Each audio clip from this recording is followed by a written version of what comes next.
سامعین ناظرین، infection control society آپ کی صحت کے لیے، آپ کی آگاہی کے لیے مضامین آپ کی سماعت کے لیے پیش کرتی ہے۔ آپ کا میزبان ڈاکٹر حسن نواب آپ سے مخاطب ہے۔ ہیموفیلیا کے بارے میں معلومات آپ تک پہنچائی جا رہی ہیں۔ ہیموفیلیا مرض لاحق ہونے کی وجوہ کیا ہیں، اس کے وہ کس طرح یعنی کہ اندازہ کیا جا سکتا ہے کہ یہ مرض جو ہے کسی فرد کو لاحق ہو چکا ہے۔ چونکہ اس مرض کے جین ایکس کروموسوم میں پائے جاتے ہیں، یعنی کہ انسانی جسم کے اندر 2 کروموسوم ہوتے ہیں جو ماں اور باپ کی طرف سے بچے کو ملتے ہیں۔ جو ماں کی طرف سے ایگ ہے اووا میں، اس کے اندر ایکس جین ہوتے ہیں۔ جو باپ کی طرف سے کروموسوم آتے ہیں اس میں ایکس اور وائی جین ہوتے ہیں۔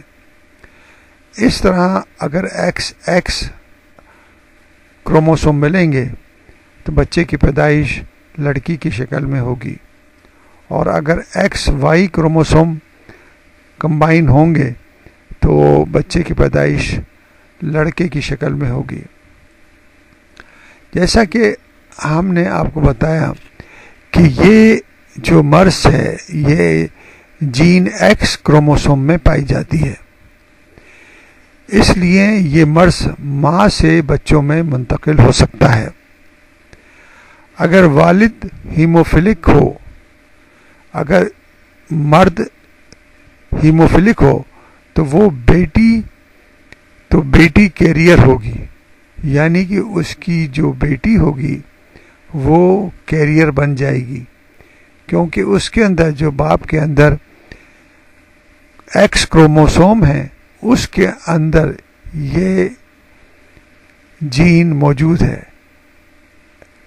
یہ کروموسوم موجود ہے، جس کی وجہ سے ہیموفیلیا ہوتا ہے، اور والدہ کے متاثر ہونے کی صورت میں بیٹا ہیموفیلیا کا شکار ہوگا۔ واضح رہے کہ لڑکیاں اس مرض کی کیریئر ہوتی ہیں، لیکن ان میں مرض کی کوئی علامت نہیں پائی جاتی، جبکہ مرد یا لڑکے اس عارضے کا شکار ہوتے ہیں، جنہیں طبی اصطلاح میں بلیڈر کہا جاتا ہے۔ جیسا کہ ہم نے بتایا کہ اس مرض کا شکار جو ہے وہ مرد ہوتے ہیں یا لڑکے ہوتے ہیں۔ لڑکیاں جو ہیں وہ کیریئر ہوتی ہیں۔ لڑکیوں میں اگر یہ کروموسوم موجود ہے تو وہ اپنے لڑکوں میں یہ مرض ٹرانسفر کر سکتی ہیں۔ اس لیے ضروری ہے کہ شادی سے پہلے بلڈ گروپنگ کی جائے، اور بلڈ گروپنگ کرنے کے بعد اور بلڈ کے ٹیسٹ کیے جائیں، اس سے اندازہ کیے جائے کہ کسی لڑکی کے اندر یہ کیریئر جین موجود ہے تو اس کے لیے احتیاطی تدابیر اختیار کی جائیں۔